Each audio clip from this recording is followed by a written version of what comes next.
Hello and welcome to Access Asia. I'm Molly Hall. Coming up in the show, Narendra Modi's focus is on the economy, but could a growing militant Hindu nationalism divert the Indian Prime Minister from his priorities? Well, from circuits to salads, we take a look at one high-tech giant in Japan that's expanded to the field of agriculture by cultivating indoor greens. And researchers in Australia turn to heat-seeking drones to help monitor the country's threatened species, the koala. But first, since Prime Minister Narendra Modi and his Hindu Nationalist Party took office last year, the country has been experiencing rapid economic growth, but also a resurgence in militant Hindu nationalism. While fringe right-wing groups are increasingly using forced conversions and strong rhetoric, the development threatens to sidetrack the leader from his priorities. Here's this report from Mandakini Gallo. Their saffron scarves command attention and are a dead giveaway of their religious identity.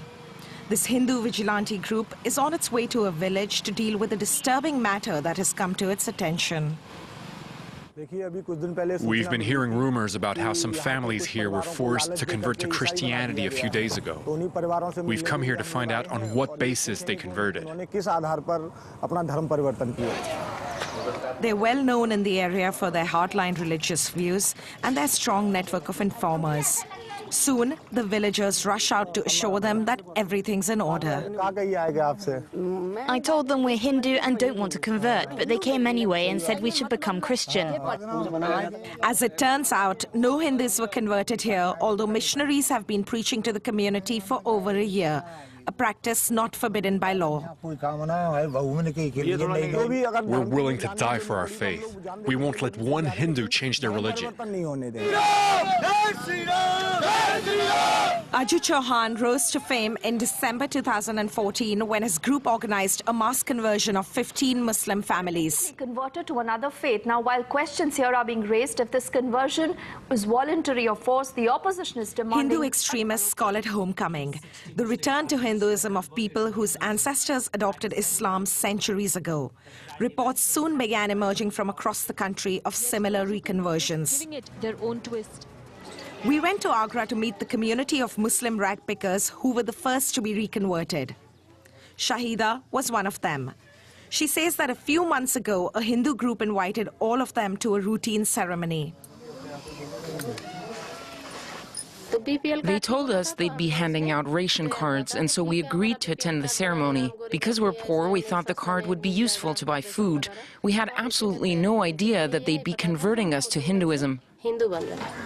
Induced conversions, where people are lured by offering them money or other benefits, are against the law in India. Shahida and others in this community rejected the reconversion and are now practicing Muslims once again. Prime Minister Modi's politics is deeply rooted in the Hindu nationalist movement. He began his career as a member of the largest Hindu group, the RSS. But he won the election in May by promising voters an economically vibrant country. After being criticized for remaining silent for months, he finally admonished the Hindu groups in parliament in March.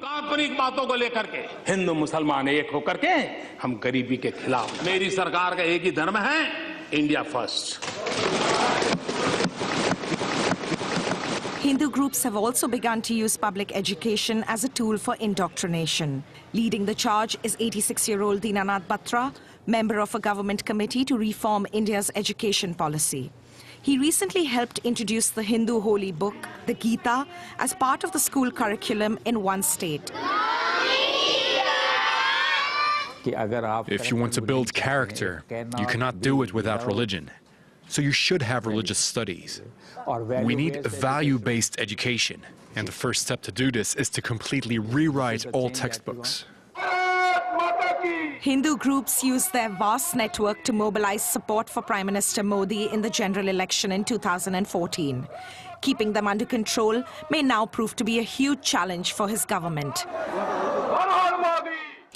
Well, now from manufacturing microchips to cultivating greens, many electronics giants have opened up a new line of work in agriculture. Well, Toshiba, Panasonic, and Sharp are among the companies now growing salads in indoor farms, and they haven't lost their high-tech edge. Here's this report by Mary Linton and Kurt Etchen.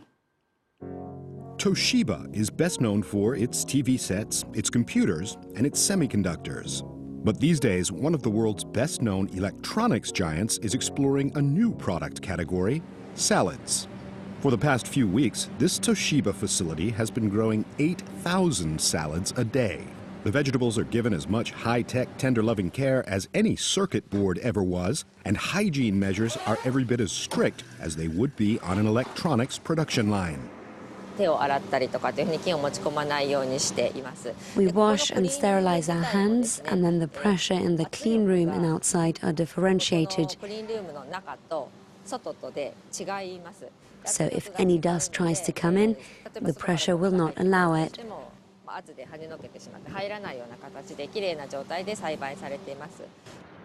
We're in the suburbs of Tokyo, where Toshiba used to make floppy disks for computers until they became obsolete in 1994. Today, the factory is being reborn, thanks to salads. They're grown without pesticide, under artificial lighting, in a totally controlled environment that uses Toshiba technologies.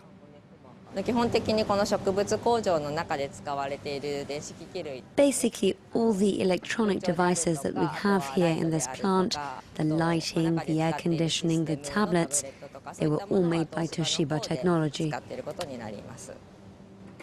Noriaki Matsunaga used to supervise semiconductor production at Toshiba before heading up this indoor salad growing facility. The change isn't as radical as it might seem.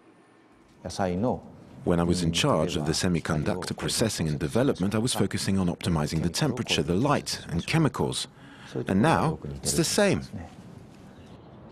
In this country of electronics, Toshiba isn't the only company to turn to high-tech agriculture. Panasonic, Sharp, and Fujitsu are also getting into the game. Some of them even export their know-how to foreign countries. It's one way of adapting to a much tougher market. The Japanese eight large semiconductor makers, they used to have 80% of the world market share in electronics in the 1980s, but today that has evaporated to about 5% or so. They have two problems. They don't grow, and they have no profits. Every Japanese electronics maker now has to find a way out of these problems. These salads of tomorrow consume a lot of energy to produce, but they can be a perfect fit for consumers who don't mind paying €2.50 for ready-to-eat greens. It's a healthy start, but Japanese electronics firms may find they need more than salad to recover their former fortunes. Well, let's head to northern Burma now, where the last remaining tattooed women still live. For generations, the women in Chin province have had full facial tattoos. And it's a painful custom that, according to legend, was first intended to ward off capture by invading kings. But it grew into a rite of passage for many, representing beauty, strength, and pride. Aurora Dupuis gives us a glimpse. Isolated both geographically and culturally. In Burma's Chin province, locals survive by picking rocks from the bottom of the river and by selling them to construction workers. There are no roads, no electricity, no drinkable water. The only way to reach the village of Shomeai is by boat.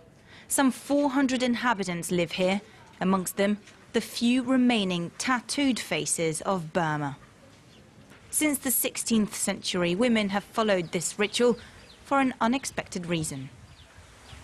The king of Arakan from the neighbouring kingdom ordered the kidnapping of a Chin girl.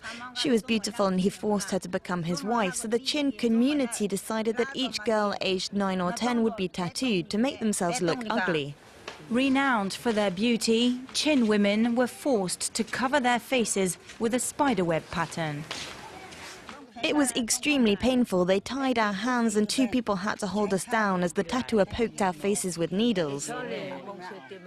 She used smoked buffalo's bile. It lasted 2 days. The monarchy in Burma is long gone. Half a century ago, communist rebels advised not to respect the tradition, and today the government has banned it. Young girls don't want to follow the footsteps of their grandmothers. It might have been a good thing back then, but now it's horrendous. It's horrible. I want to run away from this village, but I can't afford to. Faced with a dying ritual, elderly women are torn between a sense of relief and a sense of nostalgia. It is sad to know that our tradition is dying. But it's so painful that I don't want young girls to go through it.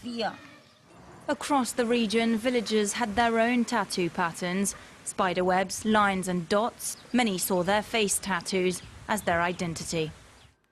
It's a combination that doesn't often come to mind: koalas and drones.